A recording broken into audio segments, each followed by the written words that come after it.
Chapter 4. Wilfred, in his cubicle, faced the telescreen with a sigh so dramatic it could have qualified as an Olympic sport. His daily dose of drudgery was about to commence.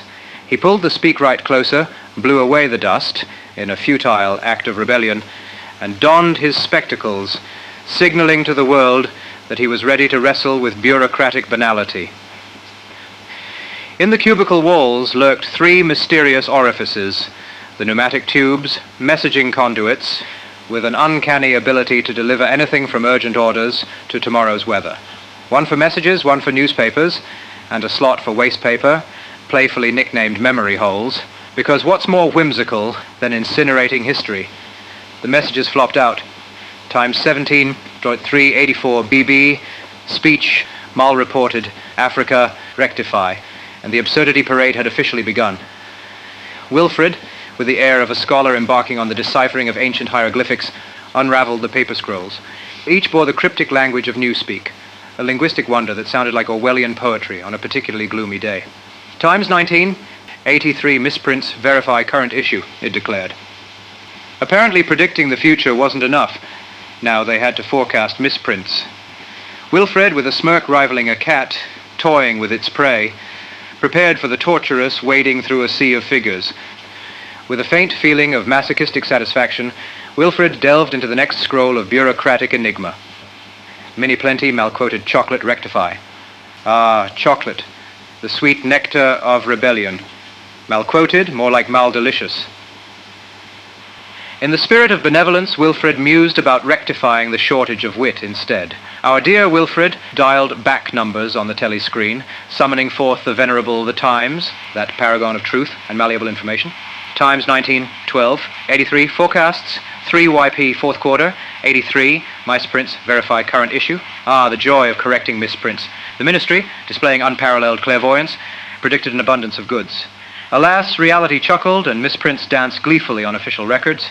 With a sigh that could be heard on the moon, Wilfred yanked the speakwrite closer, blowing away the cobwebs as if hoping they were the remnants of his workday. He adjusted his spectacles, which were beginning to think they had a permanent home on his nose, and gathered the 4 tiny paper scrolls that had ejected themselves from the pneumatic tube. Messages. Excitement gripped Wilfred like a caffeine addict spotting a coffee shop after a month in the desert. In the cubicle's walls were mysterious holes, akin to the ones in his socks, where messages went to disappear, just like his sense of job satisfaction. One for written notes, one for newspapers, and another for discarding incriminating paperwork. They charmingly called them memory holes. Who wouldn't want to chuck their troubles into a memory hole? Wilfred wished he had one at home for unpaid bills. The slips contained cryptic messages, like a secret code invented by someone with a terrible sense of humor. Times 17.384 BB speech mal reported, Africa rectify. Wilfred mused, ah, the joys of rectifying mal-reported speeches about far-off lands. I bet Africa was thrilled by our imaginative retellings. 3 YP fourth quarter, 83 misprints, verify current issue, because nothing says fun like verifying misprints and forecasts. My dream job, Wilfred muttered, sarcasm dripping like water from a leaky telescreen. Times 14.284. Mini plenty, malquoted chocolate rectify. Malcoated chocolate, the gravest of crimes. Forget war and famine. Let's focus on chocolate accuracy, Wilfred chuckled to himself. Times 312.83, reporting BB diorder, double plus on good refs, unpersons rewrite full-wise up sub antifiling. Wilfred squinted at the last message. Double plus and good. Are we in Newspeak or an Orwellian game of Scrabble? And what's an unperson? Sounds like someone who couldn't get past the ministry's bouncer, with a sense of accomplishment. Or was it resignation? Wilfred decided to tackle the messages one by one, like a masochistic game of whack-a-mole. Little did he know, his day was about to get as twisted as a politician's promise. Wiping away the metaphorical sweat from his brow, Wilfred dived into the first message, fingers dancing on the speakwrite like a maestro conducting a symphony of bureaucratic absurdity. The first task, rectify Big Brother's speech, as if the man needed any help. Times 17.384, BB speech, mal reported Africa, rectify. Ah, Africa, the place where our speeches take vacations, Wilfred mused. In the majestic plains of Rectify, where the lions of truth roar and the elephants of misinformation trumpet in shame. Next on the delightful agenda, verifying misprints in forecasts. Wilfred smirked, ready to wade through the bureaucratic swamp. Times 19, 1283, forecasts. 3, YP fourth quarter, 83, misprints, verify current issue. Because nothing says I love my job like deciphering misprints in forecasts, Wilfred chuckled, half expecting a misprint to announce a sudden surplus of chocolate rations. Wishful thinking. But wait, there's more. The chocolate saga continued. Times 14, 284, Wilfred contemplated, envisioning a world where chocolate quotes needed a spokesperson to defend their honor. Lastly, the pièce de résistance, as mysterious as a disappearing act at the ministry's Christmas party. Tercity. Times 3, 12, 83, reporting BB Day order. Double plus on good refs. Unpersons, rewrite full-wise, upsub, anti-filing. Are we throwing parties in Newspeak now? And refs unpersons? Sounds like my family reunion, Wilfred quipped. Mal-quoted? More like mal-delicious. Wilfred contemplated, envisioning a world where chocolate quotes needed a spokesperson to defend their honor. Lastly, the pièce de résistance, as mysterious as a disappearing act at the ministry's Christmas party, to the stamps to be Times 3.1283, reporting BB Dior der double plus un good refs, unpersons, rewrite full with upsub ante-filling. Dior der double plus un good. Are we throwing parties in Newspeak now? And refs unpersons. Sounds like my family reunion, Wilfred quipped, wondering if unpersons had better luck in the ministry's holiday lottery. With each rectification, Wilfred felt the weight of absurdity pressing down. A Sisyphean task of bureaucratic acrobatics. But as he pushed those speak-written corrections into the pneumatic tube, he couldn't shake the feeling that somewhere, Comrade Ogilvy was raising an eyebrow at the unfolding comedy. What did the next chapter hold? The telescreen knew, but for Wilfred, the suspense was unbearable. Wilfred, having triumphed over the veritable Everest of mal-reported speeches and chocolate controversies, now faced the grandiose task of rewriting history itself.